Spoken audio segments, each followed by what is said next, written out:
If you have an iPhone, it can be kind of hard to stand out in a sea of iPhones.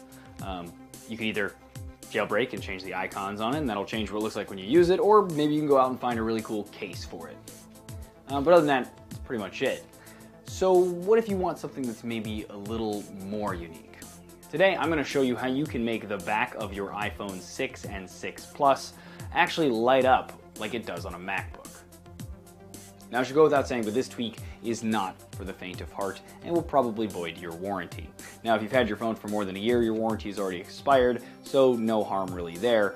But again, this tweak is not for the faint of heart, and you will be proceeding at your own risk. Now, with that out of the way, here's what you need to get started. First up, we're going to need the light kit itself, which comprises of an LED strip, some tape, some insulation, and a toolkit. You can get this kit by clicking the link below. Once your kit arrives in the mail, we're going to turn off our phone, and using the provided pentalobe screwdriver, we're going to remove the 2 screws from the bottom of the phone. After that, we're going to use the suction cup that came with the kit to stick to the screen. We're going to use this as leverage, and we're going to actually pull that and use the pry tool to get underneath the screen and then slowly separate it from the base. Now, when you pull this up, make sure that you pull it straight up, and you also don't pull it back too far to where you'll break the cables that are holding it to the motherboard. Now, this part is optional, but I'm going to show you how you can remove the screen to just make this a little easier. But if you want to give it a try without removing the screen, you can. It just means that you have to hold the screen up and make sure that it doesn't fall while doing all the other steps. So, to remove the screen, we're going to remove the 5 screws that hold down this metal plate.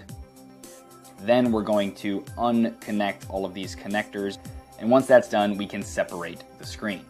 Now, I always have a white piece of paper next to me when I do this, and I put the screws that I take out in the exact same order that I took them out, as you can see here. This just makes it a lot easier to put everything back together when you're done, as some of these screws are not all the same size. Next, we can remove this metal plate that holds in the battery connector down here at the bottom by undoing these 2 screws. Once that's done, we're going to pry up the connector in the same way we did for the screen, and we're going to remove the battery. Now, this is the most difficult part of this because for some reason Apple glues the crap out of this battery. So optionally, you can take a blow dryer to the back of the device. Make sure it doesn't get too hot, obviously, because you don't want to damage the internals, but this will sort of loosen the glue a little bit.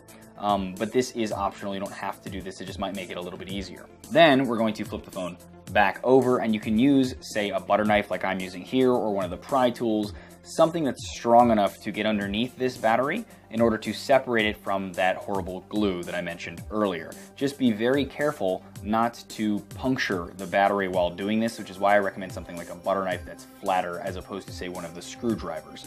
But it's up to you. Just be careful when doing this. If you do break your battery, just throw it out, and you can actually click the link below to find a cheap replacement battery from Amazon. Okay, once you've separated the battery from the glue, you can peel out the rest of the glue, and this is what you're left with. Now we're going to take our pick that came with the toolkit, and we're going to just peel off the 2 pieces of tape that are holding in the metal Apple logo. Once that's done, we need to pry this out of here. So we're going to use our flat screwdriver that came with the kit and slowly and carefully kind of pry this up until we can just peel it away. And then you're going to want to save this in case you ever want to undo this. You can put this back in.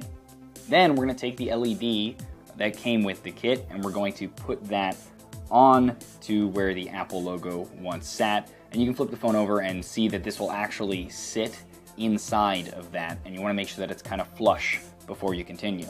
Once you're happy with the placement, you're going to take the same 2 pieces of tape that held in the metal Apple logo, and we're just going to put these on here.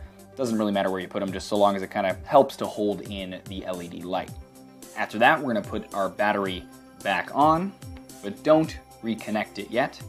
We want to set everything else up first before we do that. So now on the screen, there's actually a small piece of tape that is sitting on top of the connector that we're going to use to light the LED. It's essentially what powers the screen. So we are going to have to scrape this off. You can do it with your fingernail. It might take a little bit of time, but you want to reveal the 3 metal connectors that are underneath.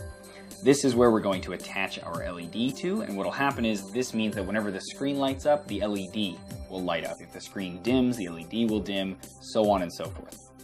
When you're done, it should look just like this. Now we can reconnect the screen by pushing down these little Lego-like connectors back onto the motherboard. Then we're going to replace the metal plate and put back in the 5 screws that were originally holding that down. Then you're going to take the tiny piece of foam that came with the kit and you're going to make it like a T on top of the light kit's top cable. Just literally just perpendicular at the very top of it.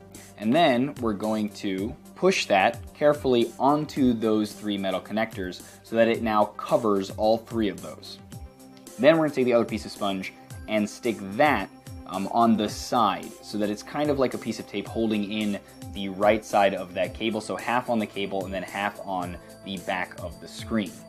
This is going to create a little bit of insulation when we now add the final piece, which is this large piece of electrical tape that we're going to stick on the back. Now, if for some reason this doesn't work when you start turning it on, chances are this is your problem.